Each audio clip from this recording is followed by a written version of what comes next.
Graça e paz, meus amados irmãos, boa noite. Eu sou o pastor Luiz Carlos, pastor da Segunda Igreja Presbiteriana de Rio Doce, Olinda, Pernambuco. Mais uma vez nos reunimos aqui com alegria e com o privilégio de estarmos glorificando e exaltando o nome do nosso Deus. Boa noite, Danúbia. Mais uma igreja presbiteriana chegando. Igreja Presbiteriana da Várzea, seja bem-vindos, graça e paz. Flora, boa noite. Graça e paz, minha querida. Enquanto isso, nós estamos aguardando os irmãos chegarem. Nós vamos colocar aqui alguns louvores, ok? É tempo que vocês podem também fazer contato e avisar os amigos e outros irmãos para estarem conectados conosco nessa noite, onde nós vamos estudar a palavra de Deus, né? Muito bem, Danúbia. Seja bem-vinda, minha querida. A graça e a paz do Senhor Jesus Cristo sejam com todos os amados. Então nós estaremos colocando alguns louvores. Mas antes vamos ler a palavra de Deus. Nós temos aqui o Salmo de número 96, que tem por título Tributo à Glória e Majestade de Deus. E o Salmo 96, dos versos 1 ao 4, ele diz o seguinte: Cantai ao Senhor um cântico novo. Cantai ao Senhor todas as terras. Cantai ao Senhor, bendizei o seu nome. Proclamai a sua salvação dia após dia e anunciai entre as nações a sua glória. Entre todos os povos as suas maravilhas. Porque grande é o Senhor e muito digno de ser louvado, temível mais que todos os deuses. Esse é o Deus a quem nós servimos, meus irmãos. Esse é o Deus que nós amamos. Esse é o Deus que nós adoramos. Então vamos escutar alguns louvores, vamos meditar naquilo que está sendo cantado e vamos adorar a esse Deus que é o único que de fato é digno de todo louvor e de toda adoração. Graça e paz, Lenira. Deus a abençoe. Nós estaremos com um momento de louvor e depois passaremos para a exposição da palavra de Deus.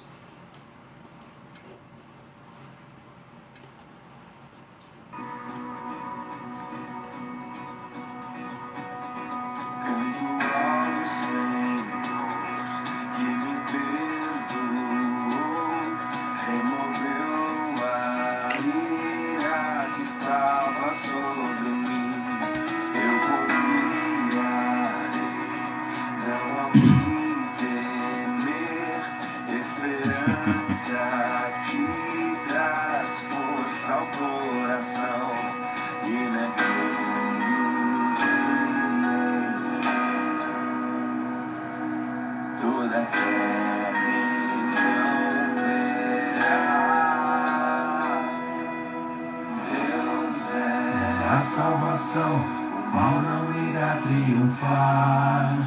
Cantem, o nosso rei é grande em poder.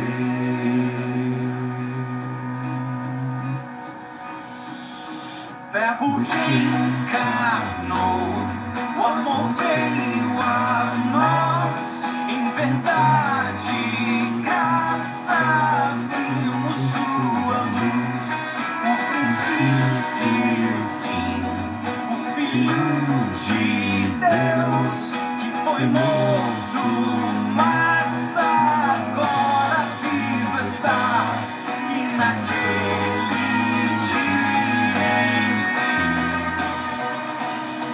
toda a terra então verá. Deus é a salvação, o mal não irá triunfar. Cantem, o nosso rei é grande em poder.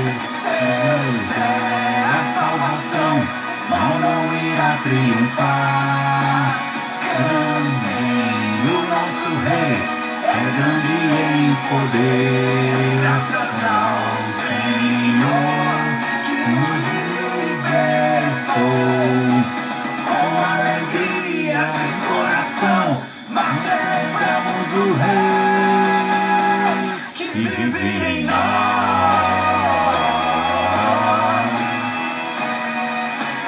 Que vive em nós.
salvação, mal não irá triunfar. Cantem, o nosso Rei é grande em poder.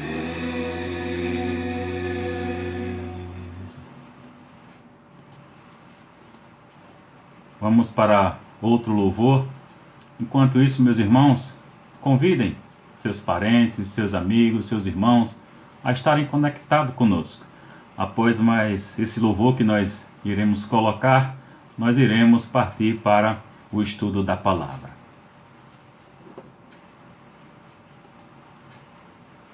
Meu coração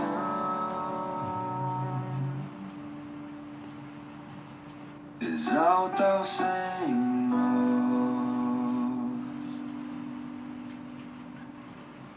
com alegria estou em Deus, meu Salvador.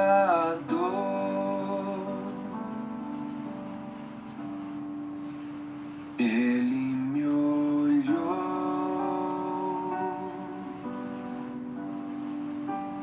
não me esqueceu. Agora todos podem ver que sou feliz.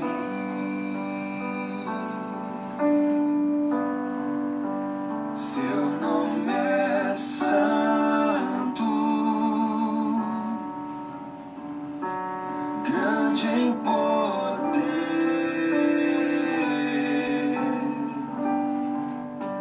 Sua misericórdia vai até o fim.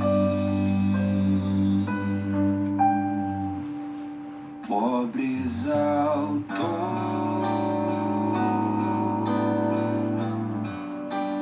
fraco ergueu, a sua herança prova o quão ele é fiel.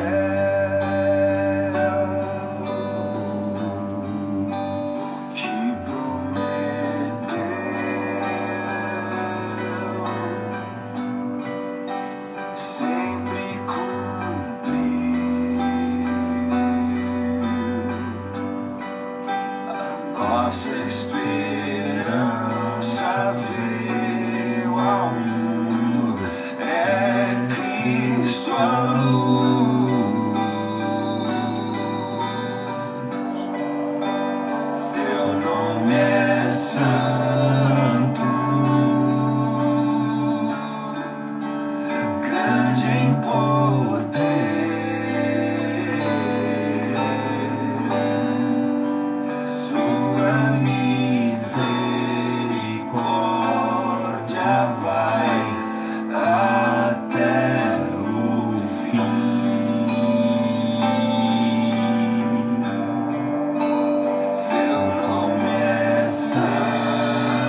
ao Senhor.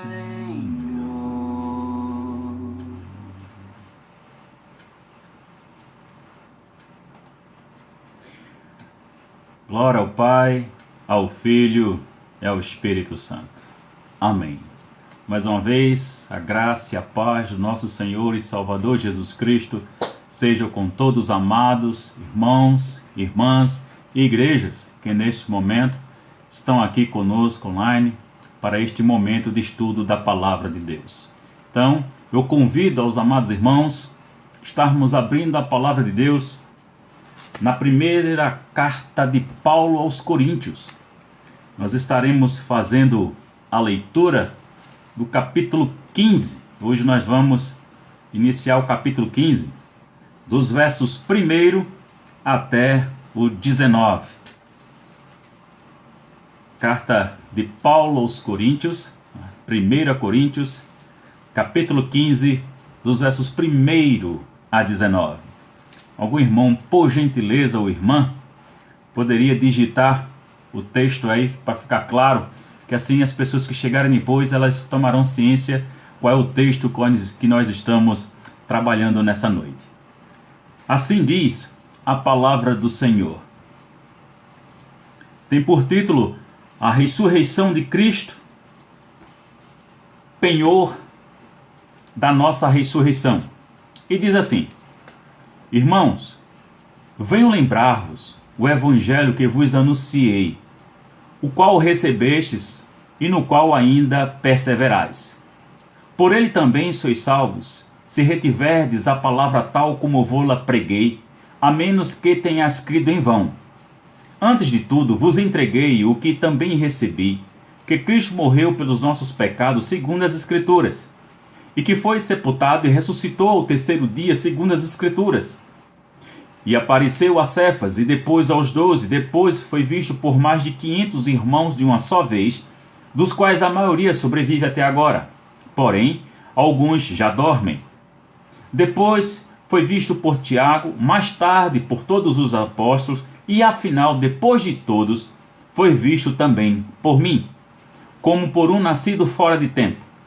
Porque eu sou o menor dos apóstolos, que mesmo não sou digno de ser chamado apóstolo, pois persegui a igreja de Deus.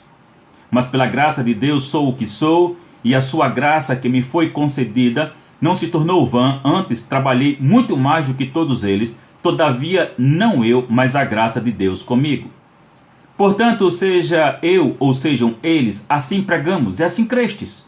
Ora, se é corrente pregar-se que Cristo ressuscitou dentre os mortos, como pois afirmam alguns dentre vós que não há ressurreição de mortos? E se não há ressurreição de mortos, então Cristo não ressuscitou? E se Cristo não ressuscitou, é vã a nossa pregação e é vã a nossa fé. E somos tidos por falsas testemunhas de Deus, porque temos asseverado contra Deus que ele ressuscitou a Cristo, ao qual ele não ressuscitou, se é certo que os mortos não ressuscitam. Porque se os mortos não ressuscitam, também Cristo não ressuscitou. E se Cristo não ressuscitou, é vã a vossa fé, e ainda permanecei nos vossos pecados, e ainda mais, os que dormiram em Cristo pereceram. Se a nossa esperança em Cristo se limita apenas a esta vida, somos os mais infelizes de todos os homens. Vamos orar? Pai bendito, Pai amado, em tua trina presença, Senhor, teu povo que se chama pelo teu nome se coloca diante de ti neste momento em oração. Nós somos gratos pelo dia que o Senhor nos concedeu, louvamos o teu nome por esta noite e rogamos, ó Deus, as tuas ricas bênçãos sobre nós. Que o teu Espírito Santo, este amado Espírito da promessa em que nós habita, nos ilumine, ó Deus, a mente para a compreensão das Sagradas Escrituras. E que para o louvor do teu nome, ó Deus, sejamos assim edificados, fortalecidos na fé e no conhecimento, a fim de que tudo na nossa vida redunde no louvor, na glória e na honra, para o teu excelso e soberano nome, em nome de Jesus. Amém. Meus amados irmãos, irmãs, igrejas presentes, nós estamos nos aproximando do final da exposição da primeira carta de Paulo aos Coríntios. Então nós agora entramos no capítulo 15.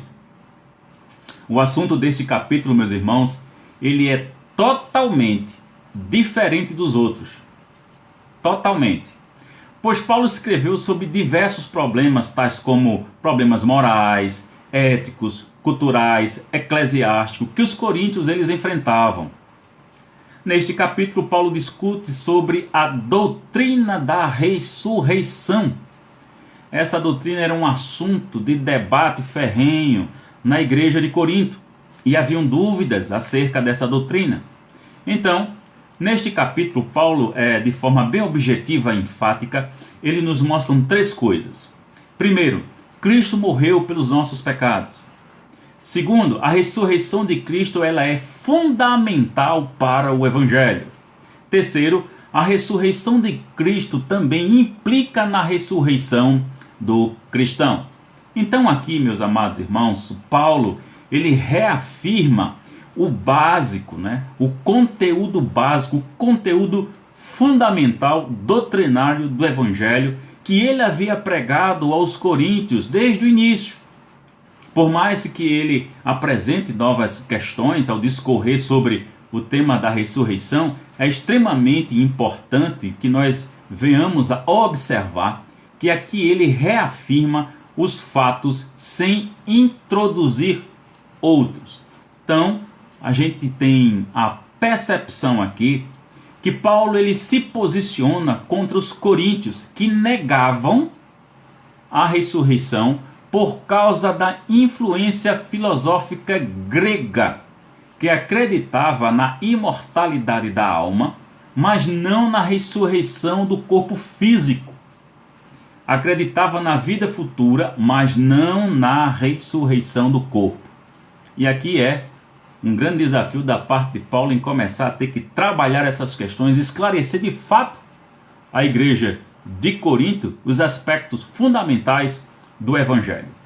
Então, nós temos aqui, logo de cara, versos 1 e 2, Paulo lembra a questão do Evangelho. Qual o motivo que Paulo tem que lembrar o Evangelho aos coríntios? Porque Paulo teve que fazer isso. Porque Paulo chegou logo firme, de maneira bem dura, já fazendo com que eles relembrassem. Que motivo Paulo tem para isso? Paulo não está pregando aqui, meus irmãos, é bom que nós venhamos compreender nenhum ensinamento diferente. Ele está ensinando mais uma vez o evangelho que ele já havia ensinado e pregado aos coríntios. Não existe nenhuma novidade, não tem nenhum fato novo da parte de Paulo aqui. Então, eu gosto daquilo que o escritor e exegeta David Prior fala aqui. A palavra recebestes, no início do texto, refere-se a uma tradição estabelecida, transmitida pessoalmente, quase sempre por via oral, pelas testemunhas oculares originais dos fatos relativos à morte e ressurreição de Jesus. Agora, por que acontecia exatamente dessa forma? Vale lembrar que o Novo Testamento, o cânon, não havia sido ainda composto, não estava pronto. Tudo que se existia era o Antigo Testamento. O Novo ainda estava sendo confeccionado. É tanto que esta é a primeira carta de Paulo aos Coríntios e nós vamos ter posteriormente a segunda carta de Paulo aos Coríntios. Então, quando nós estamos falando de ensino da palavra e da escritura, é bom que a gente sempre tenha em mente que nós estamos falando de um público que ainda não tem o Novo Testamento confeccionado como nós temos. Então a gente precisa entender a visão com que as coisas estão sendo trabalhadas. Porque às vezes nós possamos vir a confundir como se eles tivessem o Novo Testamento completo como nós temos. Então por isso que a gente precisa entender algumas afirmações e algumas colocações, inclusive, feitas por alguns estudiosos acerca daquilo que nós estamos estudando. É preciso que a gente tenha uma visão de fato adequada e coerente das coisas. Então, quando foi pregado o Evangelho, os coríntios receberam cientes da morte e ressurreição de Cristo. Isso havia sido ensinado a eles. Paulo não deixou nenhum conteúdo de fora pelo período de tempo que passou doutrinando os coríntios. É bom que a gente tenha isso em mente. Paulo não está trazendo aqui, meu irmão, em nenhum momento, nenhuma novidade. Então a expressão sois salvos, salvos pela pregação do Evangelho, e que fala exatamente da morte e ressurreição física do nosso Senhor e Salvador Jesus Cristo. Se retiverdes, aí você pergunta, por que Paulo coloca essa expressão, se retiverdes? Reter o quê? Isso aponta para o quê, quando Paulo coloca isso para a igreja de Coríntios? Toda a pregação dos fatos históricos da mensagem do Evangelho. É disso que Paulo está falando.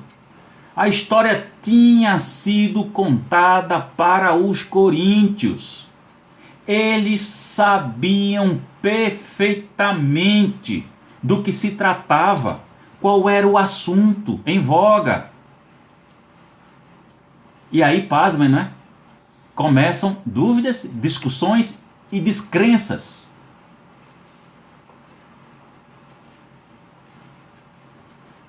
E às vezes não é isso que acontece no meio das nossas igrejas.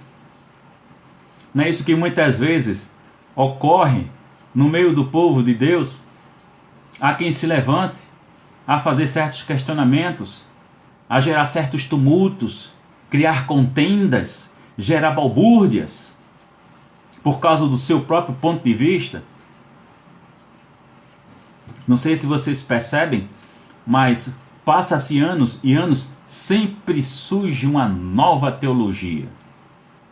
Não é verdade? Sempre surgem novas formatações de igrejas, que parece que está tudo sendo antiquado, está tudo fora dos conformes e é preciso inovar, renovar, mudar, transformar. Tira-se o púlpito, não tem mais púlpito agora.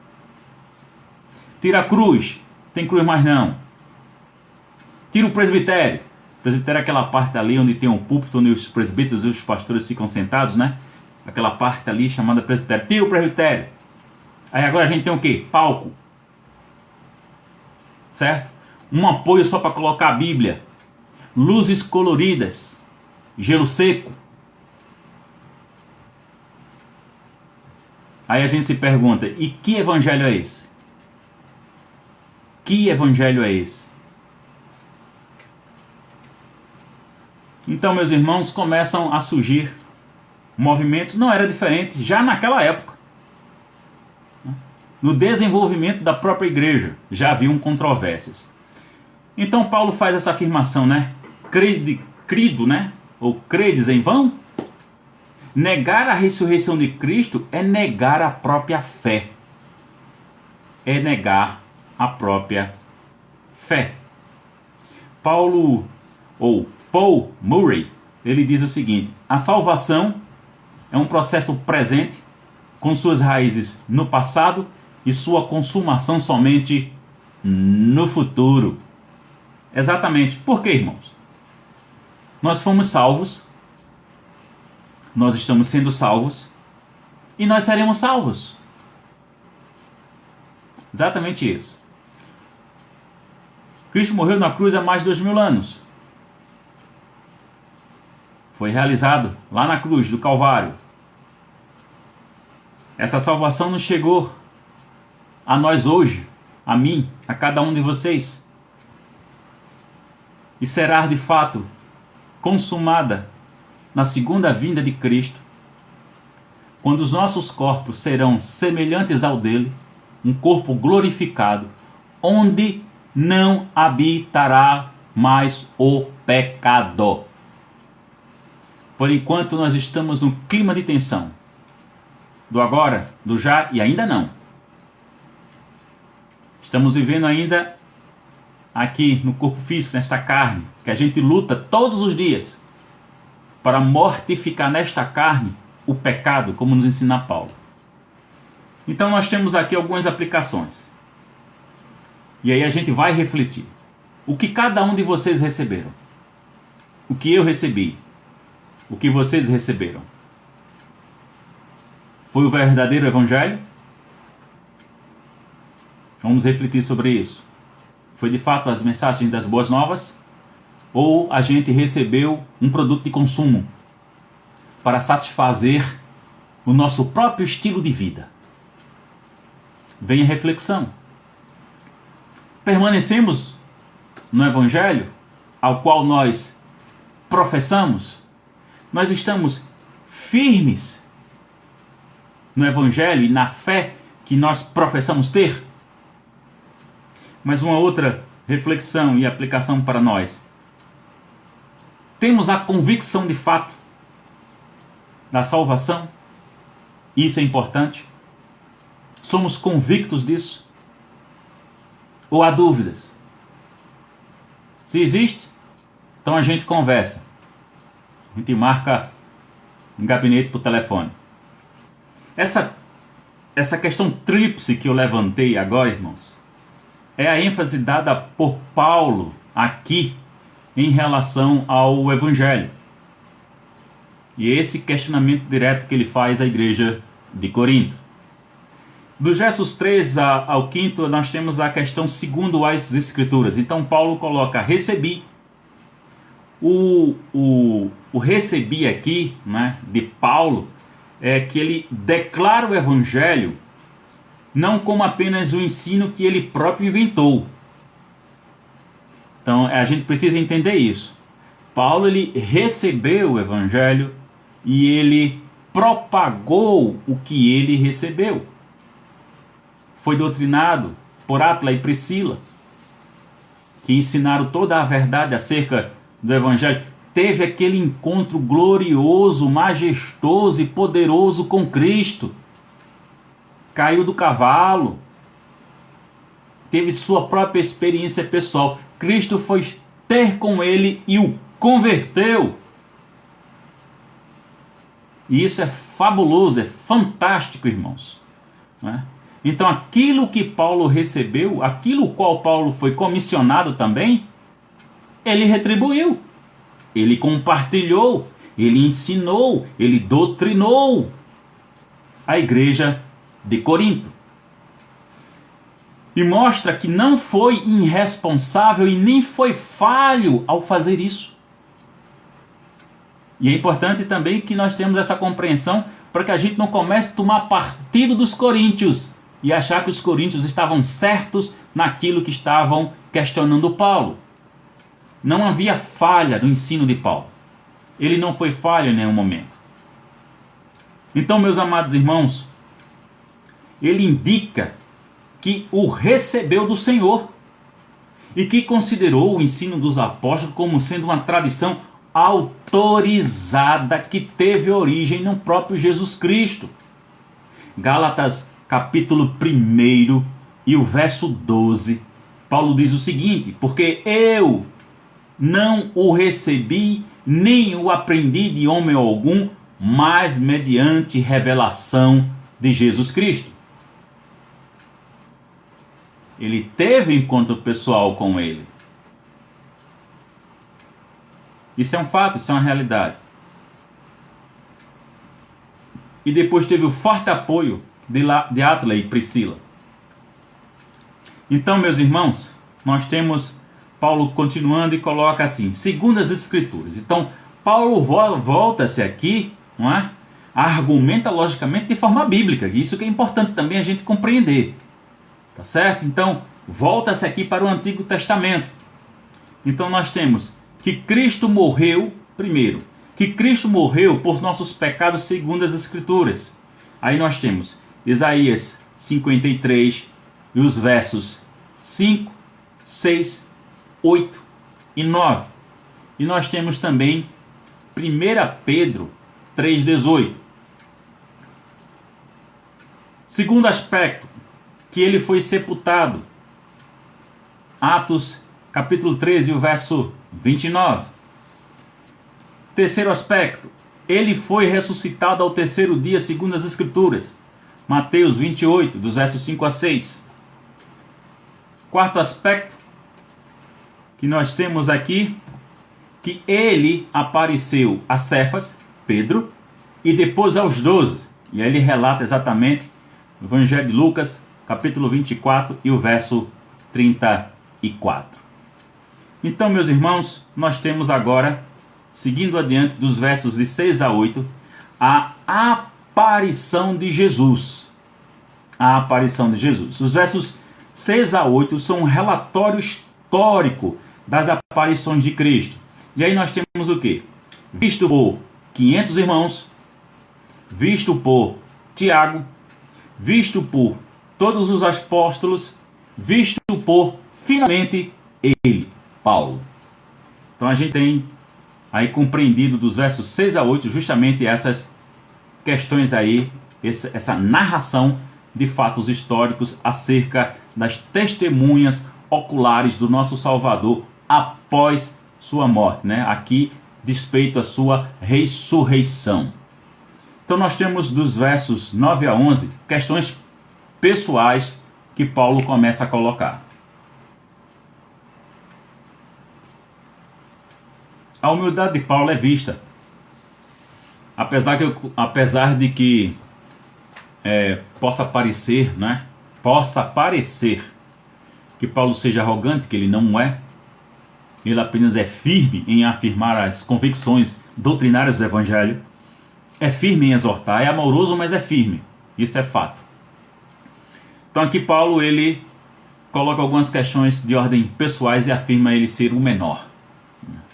O menor. Efésios capítulo 3 e o verso 8. A mim, o menor de todos os santos, me foi dada esta graça de pregar aos gentios o evangelho das insondáveis riquezas de Cristo. Então vejam bem, irmãos. Paulo, ele não se coloca aqui como uma pessoa espiritualmente melhor ou num nível superior, num nível elevado em relação à questão da espiritualidade, da relação com Deus. Por quê? Porque todos nós temos o mesmo acesso livre. Então Paulo não se colocou aqui melhor do que ninguém. Não se colocou em nenhum momento como alguém superior à igreja de Corinto. Como afirmei e reafirmo, Paulo sempre foi muito firme nas suas colocações. Em alguns momentos ele foi duro de fato, é verdade. E que fala, inclusive, aos coríntios que gostaria de ir ter com eles, não com a vara, mas que prefere ir com amor. Mas se for necessário ter com eles com a vara, ele teria que ir. É simples. E objetivo. Então, meus irmãos, a gente vê a posição que Paulo se coloca, tanto para os coríntios, quando ele escreve para a igreja de Éfeso, ele assume também a mesma postura. E é isso que nos chama a atenção.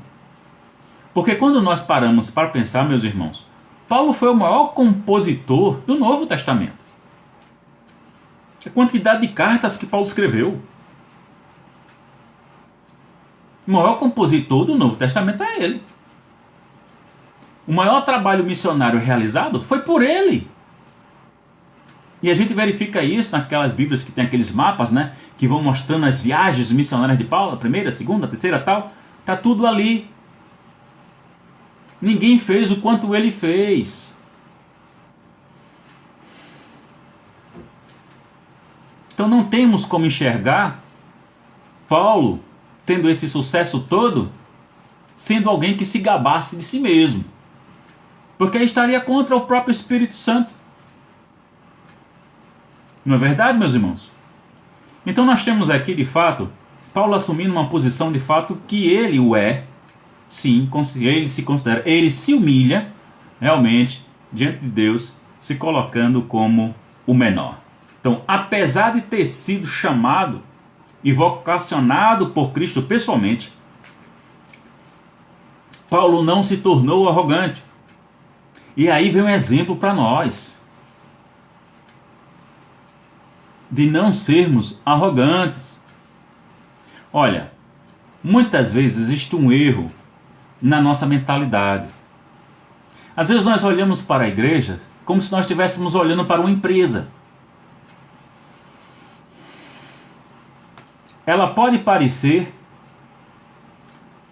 em relação a uma empresa, nas questões burocráticas, no aspecto de que a gente precisa ter CNPJ, no aspecto de que tem igrejas com condições que tem porteiro, que tem um estacionamento grande, que tem secretária, que tem auxiliar de serviços gerais, que assina a carteira desse pessoal. Então a gente tem essa parte. É verdade, tem essa parte. Isso é um fato. Mas quando nós estamos nos referindo à sua estrutura orgânica de ser igreja, ela não é uma empresa. Porque os dons, primeiro, são distribuídos pelo Espírito Santo, como lhe apraz. Segundo, nenhum dom é para a proeminência de quem quer que seja. Porque o dom é mediante a graça. E o dom é para serviço. Então, se é para servir, não cabe a ninguém, com qualquer que seja o dom ou posição dentro da igreja, se considerar superior a quem quer que seja. Isso é diabólico. Isso não vem de Deus. A autoridade dada por Deus para o exercício de algumas questões é diferente. Não coloca ninguém em superioridade a ninguém. Ser pastor, ser presbítero, ser diácono, isso não coloca ninguém superior espiritualmente a ninguém. Agora, aos pastores, a estes líderes que são relatados nas escrituras como os dons espirituais, sabe o que é que acontece? A quem muito é dado, muito será cobrado. A quem pouco é dado, pouco será cobrado. Se eu for fazer alguma diferenciação entre os crentes, é pelo aquilo que será cobrado e pelo aquilo que foi dado. Essa é a única diferença que supostamente a gente pode visualizar nas Escrituras. Se é que existe alguma, eu só posso imaginar essa. A questão da responsabilidade daquilo que foi dado. Porque uma coisa é certa, pouco ou muito, sabe uma coisa que ninguém vai escapar? É da cobrança. Porque naquele grande dia, a gente vai ter que se apresentar diante dele. Então são essas questões, irmãos, que a gente precisa aprender com Paulo.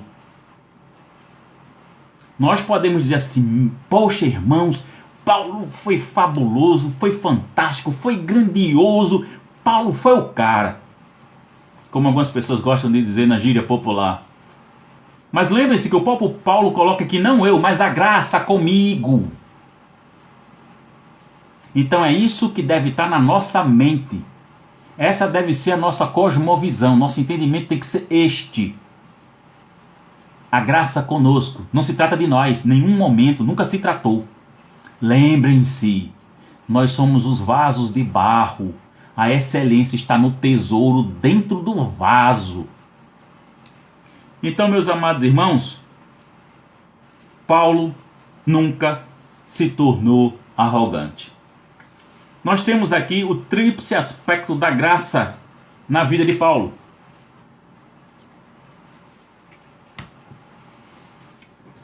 Primeiro, pela graça de Deus. Paulo é o que ele é, apóstolo, missionário, crente, fazedor de tendas, pela graça de Deus. E você? O que é que você é pela graça de Deus? O que você é? Lembre-se, não tem diferença se você é médico, é advogado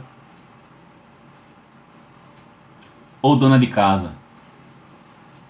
Tudo é mediante a graça e tudo devemos ter a cosmovisão, a visão de que é para a glória de Deus e para o serviço no reino e a proclamação do Evangelho. Segundo aspecto na vida de Paulo, a graça concedida não foi algo em vão. A graça transformou Paulo de perseguidor da igreja em zeloso pregador, em zeloso doutrinador, em um missionário zeloso, em um apóstolo zeloso. Ele não seria apóstolo para os coríntios se não fosse pela graça de Deus e pela que a graça realizou nele. Ele era consciente do quanto a graça realizava nele as coisas. Ele sabia que a excelência não estava nele, mas era o tempo todo a graça de Deus. O terceiro aspecto, justamente aí, a graça de Deus comigo, que é o que Paulo coloca, né? Paulo trabalhou alegremente até a exaustão.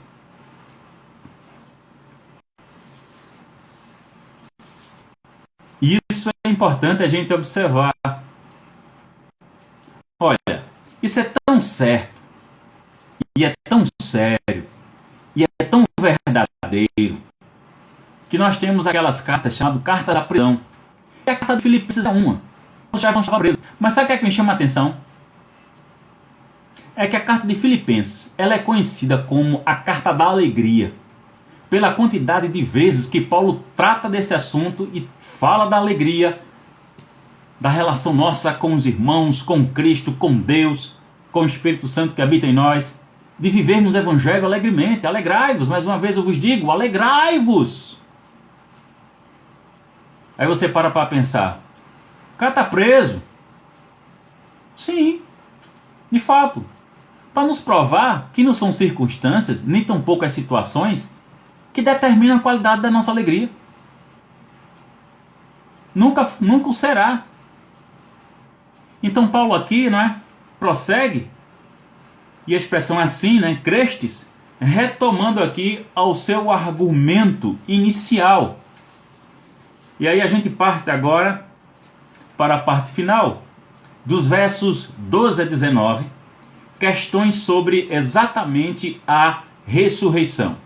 Então aqui, irmãos, Paulo ele trata aqui, pelo menos, de 3 aspectos da argumentação lógica e crucial que ele tem, tá? Então, é corrente pregar-se, não há ressurreição de mortos? Peguei essas 2 frases do verso 12. Então aqui a gente vai vendo que Paulo, ele, primeiro, relembra, né? É bom a gente lembrar da questão das testemunhas oculares, dos versos 5 a 8. E aí a gente precisa refletir sobre a questão da ressurreição física ou espiritual, que esse aí é o que ele está combatendo com a igreja de Corinto por ter sofrido justamente a influência da filosofia grega da época, que acreditava justamente na continuidade da alma humana, na sua existência, logicamente, como na vida futura, só que não estavam acreditando na ressurreição física. Então aí vem, né, essa questão que Paulo começa a tratar e a batalhar. Então, reinterpretaram-na, dizendo que a ressurreição de Cristo foi apenas espiritual, que é o que Paulo começa a combater em relação aos coríntios, né? Com Cristo eles foram ressuscitados dos mortos na ocasião do seu batismo. Então, Paulo começa a trabalhar e esclarecer aqui, tintim por tintim, se Cristo não ressuscitou, o que seria, né? Então, aí ele vem com as expressões, né? Dos versos 14 até 17, é vã a nossa pregação, é vã a vossa fé. Ele começa a mostrar que sem a ressurreição, tudo é vão. Tudo é vão. Então, o escritor Leon Morris, quando ele comenta, não é? Escritor e exegeta do Novo Testamento, ele diz o seguinte: é a ressurreição que mostra que Deus está na pregação. E se não houve ressurreição, então a coisa toda é um embuste. É balela. É conversa para boi dormir, como se diz aqui no Nordeste. Então, meus irmãos, se isso é da forma como que os coríntios estão afirmando que é, então todos os apóstolos são mentirosos, não houve remissão de pecados, não houve novo nascimento, o Espírito Santo não existe, então tudo foi em vão. Quando se nega a ressurreição de Cristo, você nega tudo isso por tabela. E é isso o que Paulo começa a mostrar à igreja de Coríntio. Começa a rasgar o verbo e escancarar de fato para os coríntios que eles foram doutrinados acerca disso. E que eles já estavam mudando de mentalidade, estavam sendo influenciados por coisas de fora. E aí ele faz uma afirmação aqui que é bastante dura, né?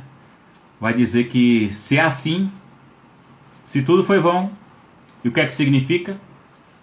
Somos os mais infelizes dos homens. Não tem como não chegar a essa conclusão, irmãos. Não tem como nós pensarmos que seria diferente ao negar e ao permanecer negando a ressurreição física do nosso Salvador.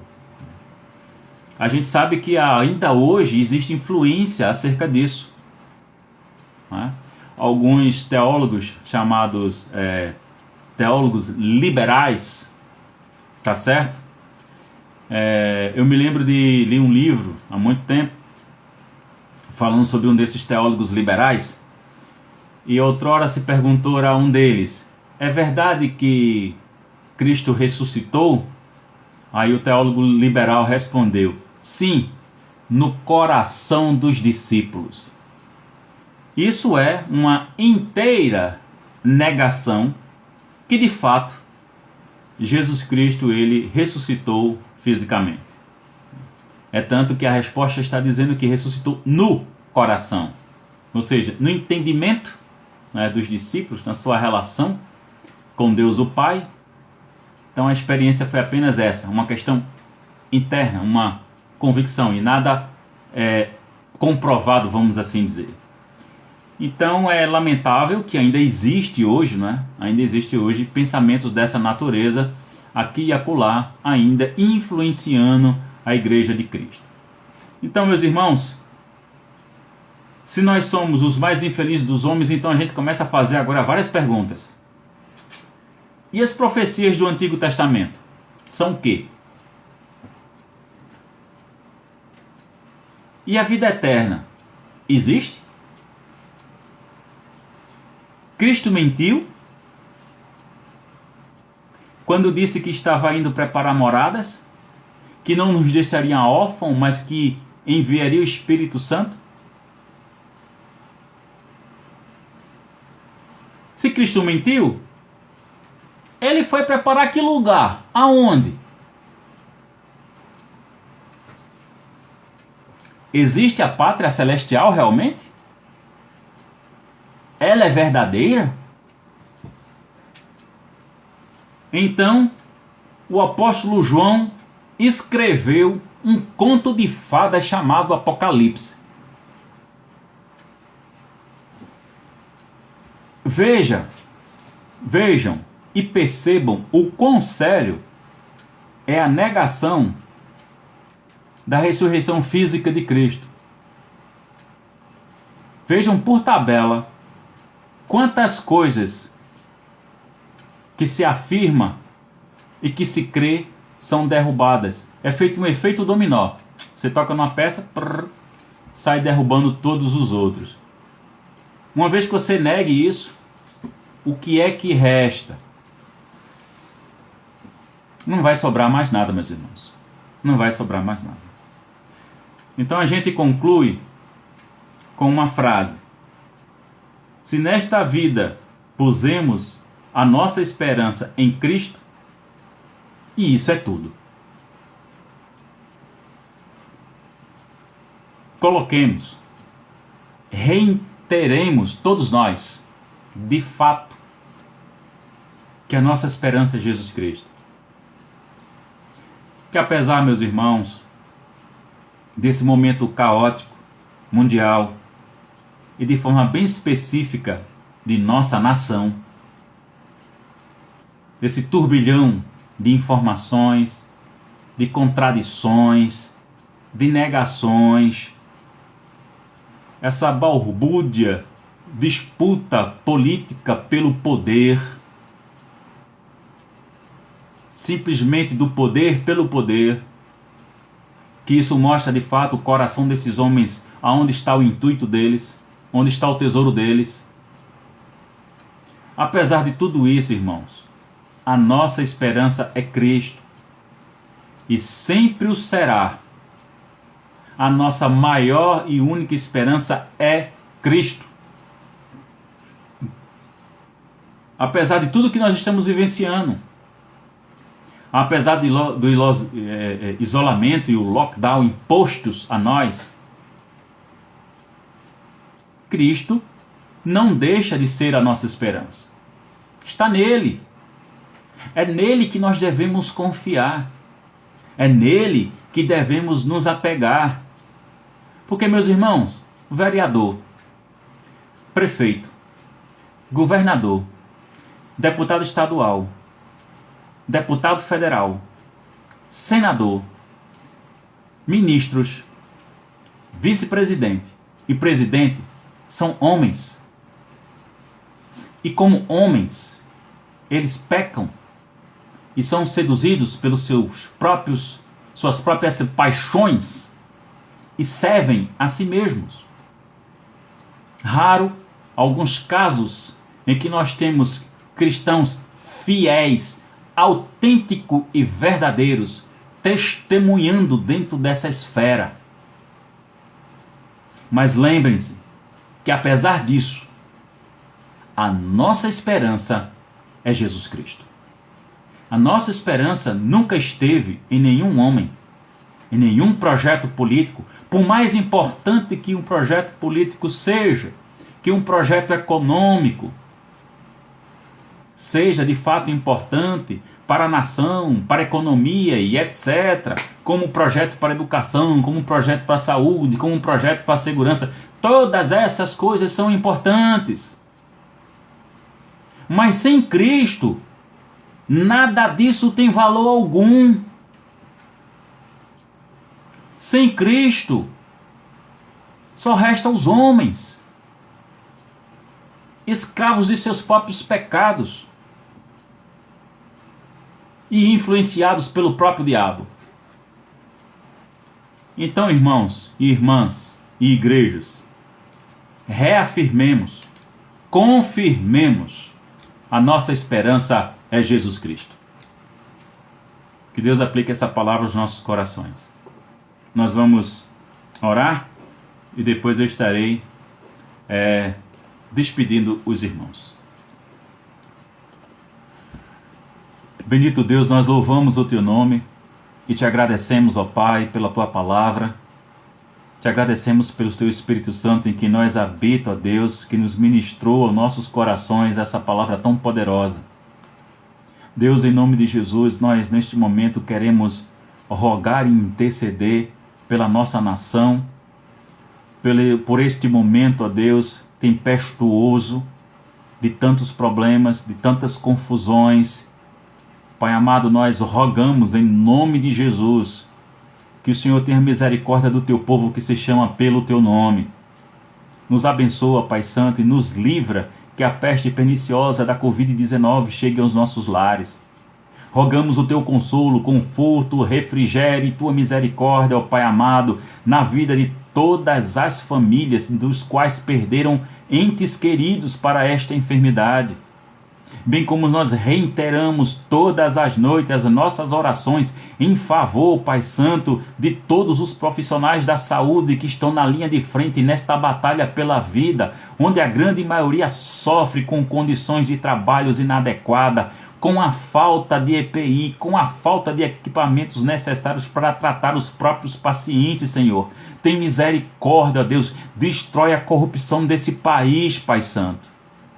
Nós rogamos a Tua intervenção e o Teu juízo, Pai amado, que estes tais, ó Deus, não saiam impunes dos seus atos corruptos, ó Deus. Nós também queremos rogar, Pai amado, a Tua misericórdia de todos os Teus filhos que estão nos leitos, que estão padecendo dessa enfermidade. Eu sei que o Senhor pode fazer da mesma forma que o Senhor fez com o centurião. O Senhor simplesmente deu a ordem. O centurião creu. E o seu servo foi curado, teve a saúde restabelecida.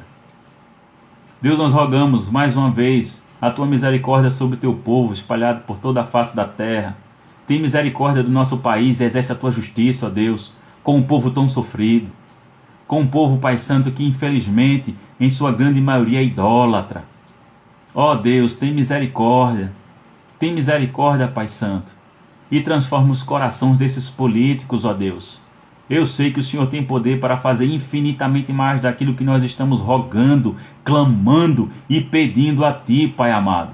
Transforma o coração desses homens para o louvor do Teu nome. Que seja feita a Tua vontade, ó Deus, em nome de Jesus. Nós oramos, ó Deus, cientes que o Senhor está ouvindo as nossas orações, em nome de Jesus. Amém. Meus amados irmãos, nós queremos reiterar algumas informações, não é? Nós estamos sempre fazendo um trabalho que nós chamamos a Sexta do Amor, né? Todo primeiro domingo do mês nós celebramos a Ceia do Senhor e no momento do ofertório os irmãos ofertam alimentos para a formação das nossas cestas básicas, para nós estarmos dando assistência aos nossos irmãos que estão desempregados e que são autônomos, não é? Apesar, meus irmãos, desses irmãos, alguns estarem sendo contemplados pelo governo, mas a gente sempre relembra, né? São R$600, é bom, não é suficiente, é bom, não é? E R$600 a gente sabe que não é suficiente porque um casal com 2 filhos, não é, ainda pagando aluguel, fica difícil. Então nós temos a preocupação com os nossos e a preocupação com os outros, que vai além dos nossos, que nós podemos dar assistência na medida do possível. Então não deixem de estar contribuindo, não deixem também, meus irmãos, de estar entregando seus dízimos, as suas ofertas. Entrem em contato com o diácono Aloísio, que é o nosso tesoureiro, que está responsável de receber justamente as ofertas financeiras, o seu dízimo e também a oferta de amor. Porque é interessante conversar com ele, meus irmãos. Porque, por exemplo, digamos que o irmão foi lá e deu um fardo fechado de um produto. E aí a gente está com a prioridade de um outro produto. Então, sempre que forem levar, liguem primeiro para ele e perguntem: Luísio, está faltando o quê? Precisa do quê? O que é que eu devo levar? E aí você leva. Agora, se você está na posição de risco, não saia de casa. Ligue para um dos diáconos, ligue para um dos auxiliares da diaconia. Você tem aí o boletim em casa, então vá lá, verifique, dê uma ligadinha. Peça para os irmãos passarem na sua casa, ele vai, recebe aí a sua oferta de amor, sua oferta financeira, recebe seu dízimo, vai lá e entrega para o diácono Aloísio. E estejam orando, porque neste momento os nossos diáconos estão nas ruas fazendo um trabalho de distribuição de alimento para os sem-tetos que estão morando pelas ruas, ok? Então estejam orando, intercedendo e contribua também financeiramente com esse trabalho, tá certo? Se você não tem como entregar, se você prefere usar conta bancária, então você entra em contato conosco, que 2 irmãos disponibilizaram contas, e aí eu posso repassar para você ou pelo direct aqui, ou então pelo WhatsApp, ok? Que Deus abençoe vocês mais uma vez, poderosamente, uma excelente noite de sono tranquila, que Deus te conceda um sono revigorador, e até amanhã de manhã, às 9 horas.